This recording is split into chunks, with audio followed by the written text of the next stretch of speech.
Hello, I'm Simon King. It's the 17th of April 2013 and I'm here in Westminster to sit this afternoon on an all-party parliamentary group to discuss the efficacy or otherwise of a badger cull on bovine tuberculosis. We at the Wildlife Trusts strongly suggest that a cull will have no meaningful impact whatsoever on the disease. And let's be very clear, this problem is a disease, bovine tuberculosis. The problem is not badgers.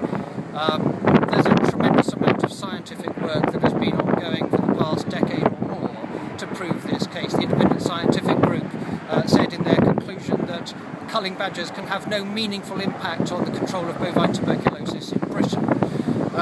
Indeed, Lord Krebs, who was a government advisor on BTB, said the case is very clear, the scientific case is very clear. The cull can have no meaningful impact on BTB. So that's where the Wildlife Trust sit. We do, however, empathise absolutely with the farming community, and we work the whole time with farmers and landowners right across the British Isles, and we want to find a solution. So what might that be?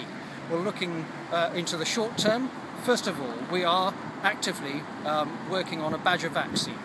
The Gloucester Wildlife Trust and other wildlife trusts around the UK are actively vaccinating badgers, but this can only be a small part of the solution, given that we believe already and understand scientifically that badgers really are a very small contributor to the spread of BTB around the British Isles. The models suggest that the vaccine in badgers might reduce the effect by about 8%, but it's still worth pursuing.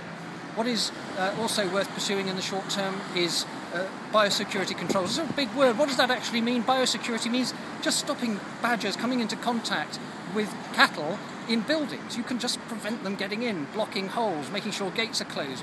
Biosecurity, stopping the interface.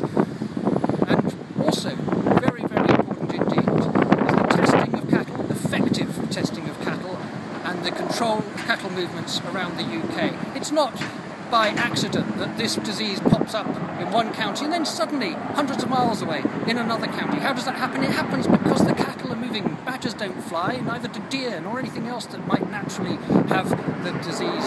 So as a consequence, this means that we've got to look at a refined tool for testing cattle. At the moment we have a very blunt instrument which relies on looking at the antibodies in cattle. That can only at best look at an animal that's already very sick. An animal that's just got the disease simply won't show as a positive reactor, can be moved, and as a consequence spread the disease. That's the short term. What's the long term? The long term undoubtedly is a vaccine for cattle. Undoubtedly. Why aren't we doing it now? Because EU legislation says we can't even trial the vaccines. The government must press for the European Union to provide an exemption for that legislation so that we can start trialling vaccines in the UK now, and then within 10 years we can roll that out to make sure that every cow is vaccinated against the disease. Let's be very clear, BTB lives in the soil. It can live in the soil for 2 years. Killing badgers isn't going to help that. Not unless you take every mammal off the surface of the earth are we going to help that. We've got to vaccinate cattle. That's the way forward. That's where we are.